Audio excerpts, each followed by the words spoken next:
baked feta pasta. We're going to do that in our Ninja Foodi smart lid today. This is a multi-step operation. First thing we're going to do is cook our noodles and get them out so that we can start on the next half of the job. Put 2 cups of water in your pot. Add approximately 1 cup of noodles. Oh, by the way, any noodle you want, spaghetti, whatever you want. I'm using these small elbows, of course. I'm only making enough for 2 tonight, so that looks good there. And let's go ahead and get that in the foodie. Now we're going for a little past al dente here. Close the lid. Push your valve over to seal. If you're using the smart lid, bring your slider all the way over to pressure. Defaults to high, that's what we want. And we only want 3 minutes. Fire it up. 3 minutes under pressure will give us what we want.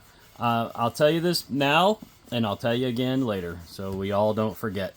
We want to reserve about 1 cup of this pasta water. We want that starch for something else.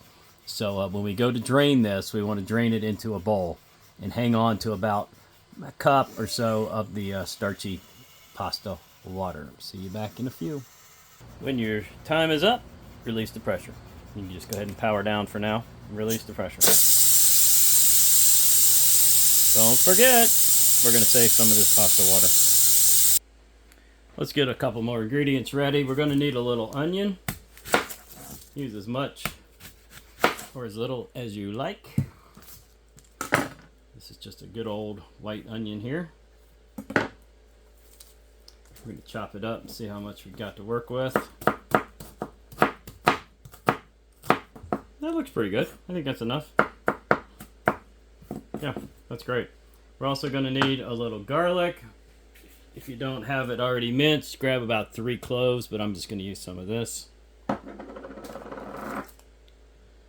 All right, go ahead and pull your pasta out. Rinse it out a little bit. Remember to save a little bit of water. If you don't have any water left from the pressure, you can just, you got to run a little water over the pasta anyway to cool it. Just run that water right over into a strainer, into a bowl. Just want to get some of the starch captured. You don't need a lot here. All right, I've got 11 ounces of cherry, or they're called grape tomatoes, cherry or grape, whichever, the smaller ones. Put them right in the pot. Not that one. That one don't look so good. Take some of that onion you got, sprinkle it around. Add in some garlic.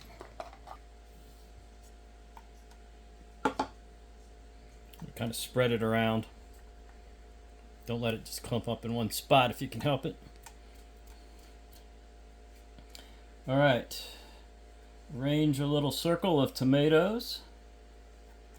It's okay if you got onion and garlic there in the middle. So we're looking for something like that. If you guys can find a block, an 8-ounce block of feta, that would be really good. If not, crumbled works just as well. And we're going to aim for the center here.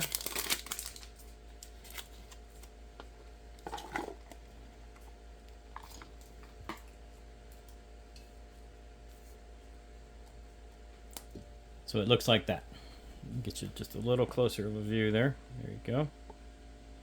That's what we're looking for. Hit it with a little salt and pepper. You already know what I'm going to use.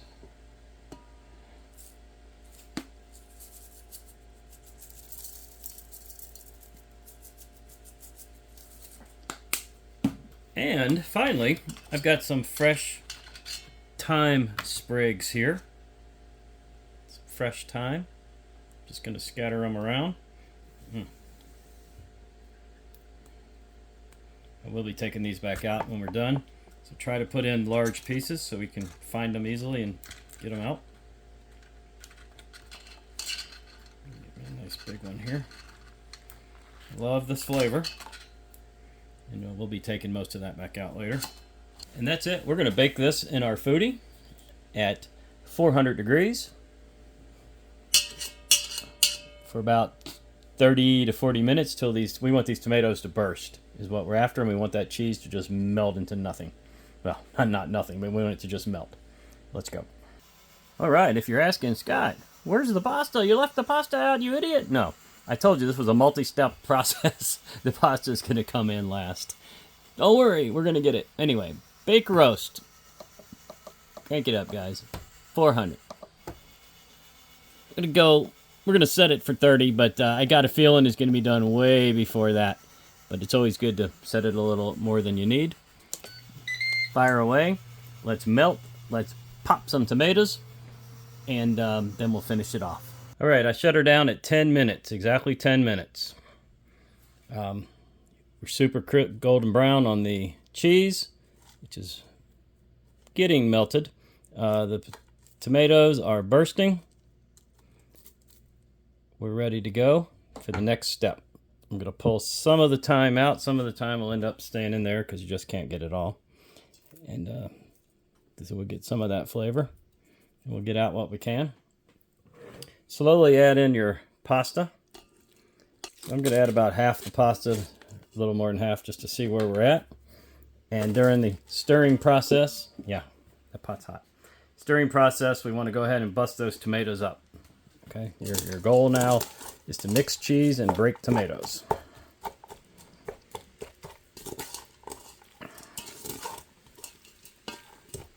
Now, remember that water we reserved? We're going to add just a little to it. That's the water from the noodles. It has a little starch in it. So we want to just keep breaking these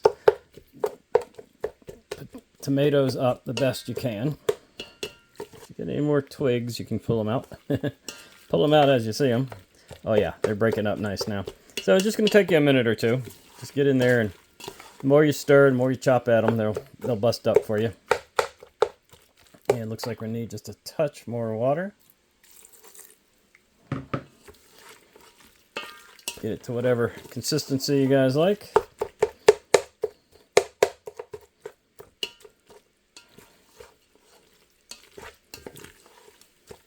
All right, spread it out best you can. We're going to go back into the foodie for just a couple more minutes to finish it off. And if you think you need more pasta, go ahead and add it. I have just a little bit left here, but I think that's pretty much the pasta to tomato to cheese ratio that I'm looking for. Fresh from the Ninja Foodi Smart Lid. Baked feta and pasta. We got a little very fresh basil leaves here for garnish.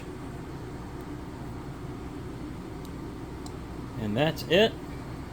Pretty easy. And it did take 3 different operations, 3 steps, but overall it was easy and quick. Look at those tomatoes. Oh my goodness.